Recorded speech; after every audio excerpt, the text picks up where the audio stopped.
ତାଙ୍କ କାମ ନହେଲେ ତ ସେମାନେ ଅନ୍ୟକୁ ଦୋଷାରୋପ କରିବେ।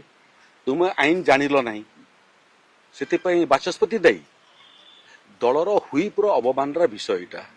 ଦଳର ହୁଇପ୍ କହିଲେ ବହୁତ ସମୟରେ ଆପଣଙ୍କର ସରକାରୀ ଦଳ ଏବଂ ବିରୋଧୀ ଦଳ ହୁଇପ୍ ଜାରି କରିଥାନ୍ତି, ଯେଉଁ ହୁଇପ୍ ବଳରେ ବିଧାୟକ ମାନେ କିମ୍ବା ସାଂସଦ ମାନେ ଗୃହରେ ଉପସ୍ଥିତ ରହିବା ପାଇଁ ହୁଇପ୍ ଜାରି ହୋଇଥାଏ।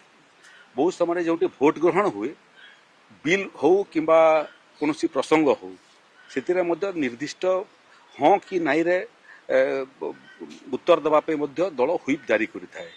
ରାଜ୍ୟସଭା ଇଲେକ୍ସନରେ ମଧ୍ୟ ସରକାରୀ ଦଳ ବିରୋଧୀ ଦଳ ସମସ୍ତେ ହୁଇପ୍ ଜାରି କରିଥାନ୍ତି। କିନ୍ତୁ ବିରୋଧୀ ଦଳ ଗୋଟେ କଥା ବୁଝିପାରୁନାହାନ୍ତି ଯେ ହୁଇପ୍ଟା ଯେଉଁମାନେ ଦଳର ସଦସ୍ୟ ସେମାନଙ୍କ ପ୍ରତି ଲାଗୁ ହୁଏ।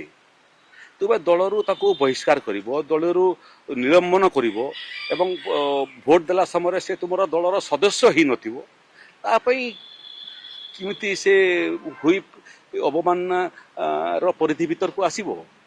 ତେଣୁ ମୋତେ ଲାଗୁଛି ଟିକେ ଏମାନଙ୍କର ଆଉଥରେ ପାଠ ପଢ଼ିବାର ଆବଶ୍ୟକତା ଅଛି।